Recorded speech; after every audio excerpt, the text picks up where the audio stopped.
ஒரு சின்ன ஒரு கதை சொல்ல போகிறாங்க. அதாவது என்னென்னு பார்த்தீங்கன்னா, ஒரு பெரிய கடலுங்க. அந்த பெரிய கடலில் வந்து பார்த்தீங்கன்னா, தூண்டி போட்டு மீன் பிடிச்சிக்கிட்டு இருக்கான். அது பக்கத்துலேயே பார்த்தீங்கன்னா, வலை போட்டு இன்னொருத்த மீன் பிடிச்சிக்கிட்டு இருக்கான். பார்த்தீங்கன்னா 2 பேருக்கு பயங்கரமாக சண்டை வந்துருச்சு. தூண்டி போடுறவன் என்ன சொல்கிறான், டே அந்த பக்கம் போடுறா மீன் கிடைக்காதரா எனக்கு அப்படின்னு சொல்கிறான். வலை பிடிக்கிறவன் என்ன சொல்கிறான், டே அந்த பக்கம் நீ போய் போடுறா மீன் கிடைக்காதரா அப்படின்னு சொல்கிறான். இவங்க 2 பேருக்குமே பயங்கரமான சண்டை வருது.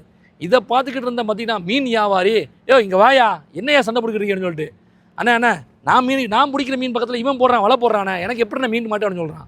அவன் என்ன சொல்கிறான், நான் வலை போட்டு வீசுகிறேன் எனக்கு மீன் மாட்டாதில்ல இவன் தூண்டி போடுறானே அப்படின்னு சொல்லிட்டு 2 பேரும் அடிச்சு மாள்றாங்க. அதுக்கு அவன் என்ன சொல்கிறான், டே ஒழுங்கா மரியாதையாக சண்டை போடாமல் ஆளுக்கு போய் மீன் பிடிங்க, இல்லைனா உங்கள் மீனே நான் வாங்க மாட்டேன் அப்படின்னு சொன்ன உடனே சரிங்க ஐயா நீங்கள் என்ன சொல்கிறீங்களோ அப்படியே நான் கேட்குறேன் ஐயா அப்படின்னு சொல்லிட்டு போய் அவன் மீன் பிடிக்க போயிட்டான்.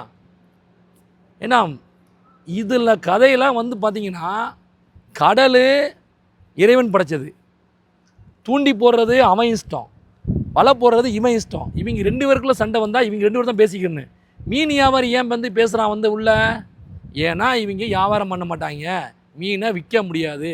இதுதான் தற்போது நடக்கிற அரசியல். கொஞ்சம் புரிஞ்சுக்கங்க, இது பயங்கரமான அரசியல்.